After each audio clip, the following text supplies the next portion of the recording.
Basketball is always evolving. The three-point shot has made a huge impact on the game. And the next big change at the high school level could be the addition of a shot clock. For the first time this season, the IHSA has allowed schools to use shot clocks on an experimental basis during holiday tournaments and shootout events. DeKalb was one local school that used it during the holidays at its Chuck Dayton Holiday Classic. We're used to seeing shot clocks suspended above backboards at college and NBA games. This is a new look at the high school level. DeKalb purchased these shot clocks 3 or 4 years ago with the knowledge that shot clocks would eventually find their way into the IHSA.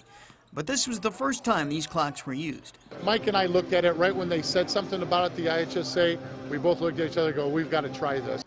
At the high school level, the shot clock is 35 seconds. Guilford was one of the teams that played in the DeKalb tournament with the clock. It did have a little impact as far as holding the basketball. Some of the sets, because usually, teams could hold the ball a little longer to get into their sets where they were rushed a little bit to get into them because they're not used to it.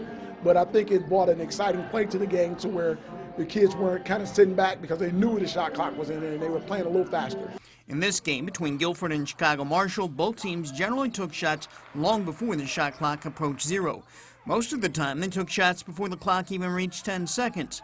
But just the presence of the clocks made the players play a little faster.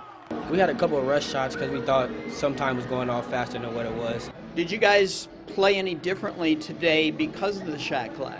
Yeah, really. We played faster, I have to say. We had to speed up our offense. The clock certainly came into play in the final 2 minutes when Marshall was nursing a small lead.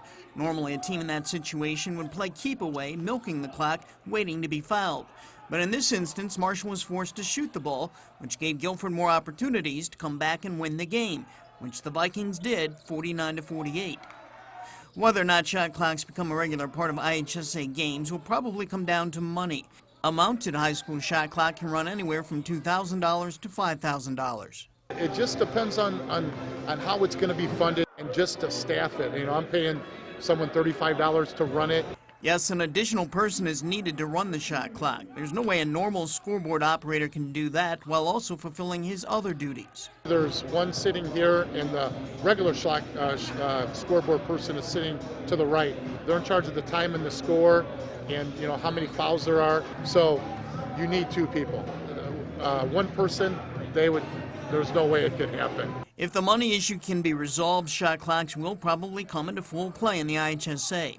High school players are all for it, primarily because they want to do everything that the college players are doing. They watch TV, they watch college sports, watch the NBA. It's getting ready for the next level. So if the decision were up to you, would you say, yeah, let's go with this thing permanently or not? Yeah, of course. Yeah, it's way better. It's just more it makes it more fun and competitive. If the IHSA called you up and said, okay, Chris, do you want this or don't you want it? What would you tell them? I tell them I'm right there. Let's do it. Let's do it. We always talk that we're preparing kids for their futures.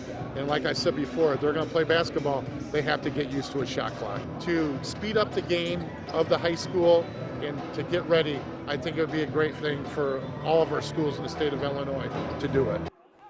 The IHSA is gathering feedback from coaches and athletic directors that have used the shot clock in these tournaments to see how it worked out. But like you said, the money is probably the biggest hurdle right now that has to be dealt with. All right, we'll be right back.